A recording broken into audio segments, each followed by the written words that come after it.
Okay, fair enough. What for Wilder now, in your opinion? I would have iced half of the motherfuckers out that he's iced out in his fights, you know. And then he come up against one or two good fighters, and that's what it is at the top level, you know. So yeah, good luck to him. He's trying to learn now because he's realized he's like, fucking hell, this ain't as easy as I thought. I'm fighting elite fight.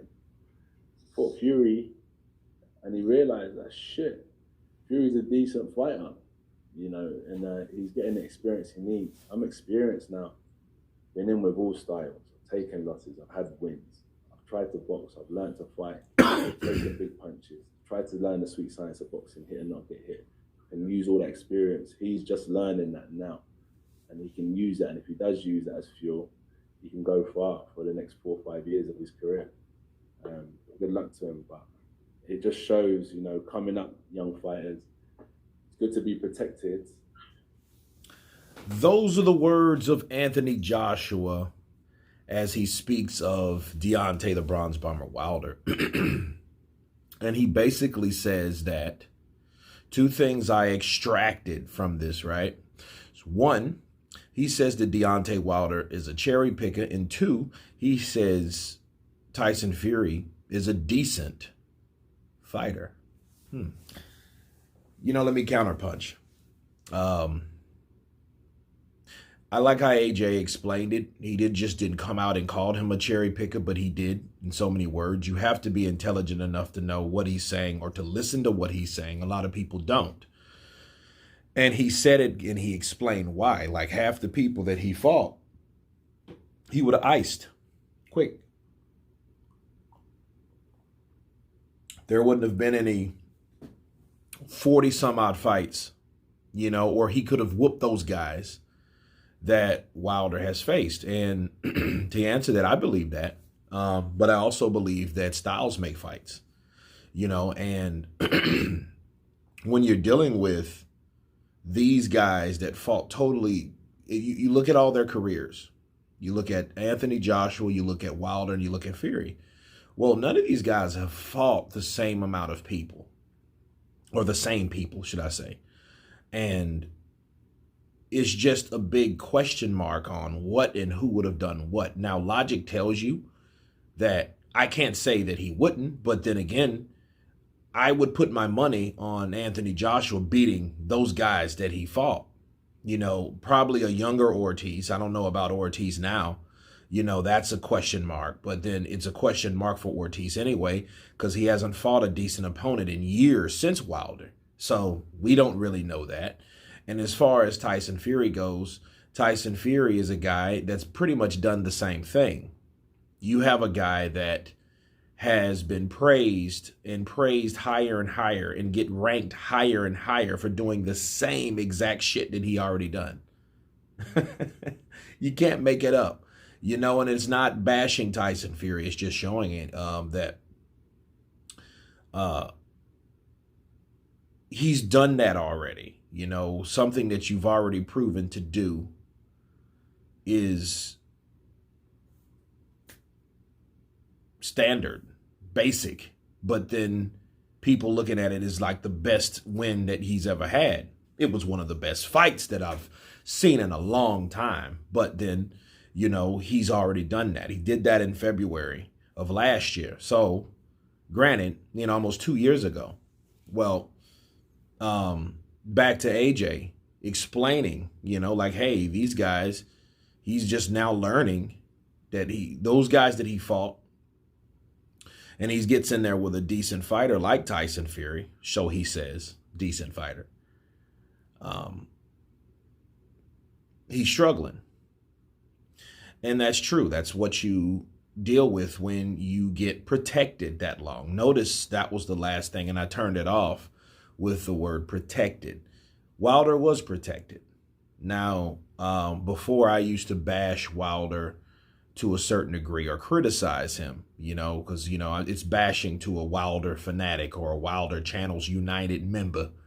But now I looked at it in another way, because it's always another way of looking at things. And the person that is responsible for that is Shelly Finkel. Shelly Finkel, his manager, protected Wilder. Okay, if you guys don't know, that is exactly what happened. Even if Wilder wanted the fights or not, he protected Wilder from certain fights. That's why there was no Vladimir Klitschko. That's why there was no Vitaly Klitschko. That's why there was no fights like that for him to be made. That's why instead of Vitaly, he fought Bermane Stiverne. Okay, and what did Stiverne ever do? He beat Chris Arreola twice. But other than that, you know, he's kind of a basic guy. You know, and he was just a maybe C+ fighter at best, you know, or C- or C+. He was nowhere on the elite level. So I think Shelly Finkel seen the flaws in Wilder. And he's seen that, hey, I want him to learn, you know, and you have to remember Wilder started the game late, but then you got the same guy that just got through talking, Anthony Joshua. He also started late. Doesn't matter if it was before or after, and it was actually after, but he started late too. So if people could say, well, he started late, yeah, I could see you saying that, but then so did Joshua. I think it was just the ability to learn and the hindrance that people gave Wilder. The protection was the hindrance. Because since he had no losses, there was no reason to improve. There was no reason to see he needed improvement. Even though they seen this man struggle against guys like Gerard Washington and Dudapas and those type of cats, Spilka, you know, those type dudes, they still didn't find it was a reason to change up things. You know, the first time you heard Deontay Wilder talking about I got away with a lot, or I'm trying to go back to the basics, was a couple years ago. Now, mind you, he was already a pro for what, 11 years, 10 years, right?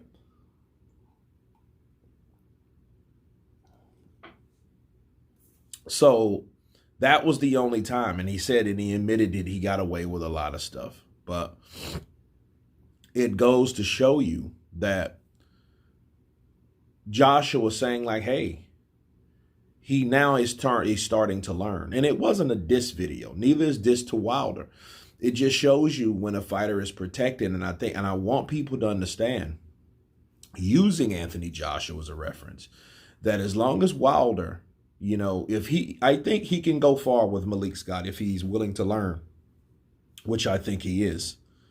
But I hope he sticks to the game plan. Because I think the worst thing for someone to do like Wilder is just start knocking people out and for him to lose the plot.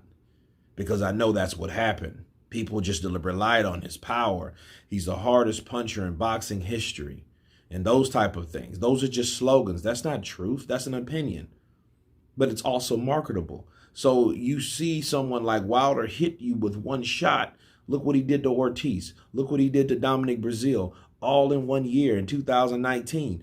You start to believe that shit until you get back in there with somebody that knows how to box and somebody that is not afraid of you, because you hear stuff like that.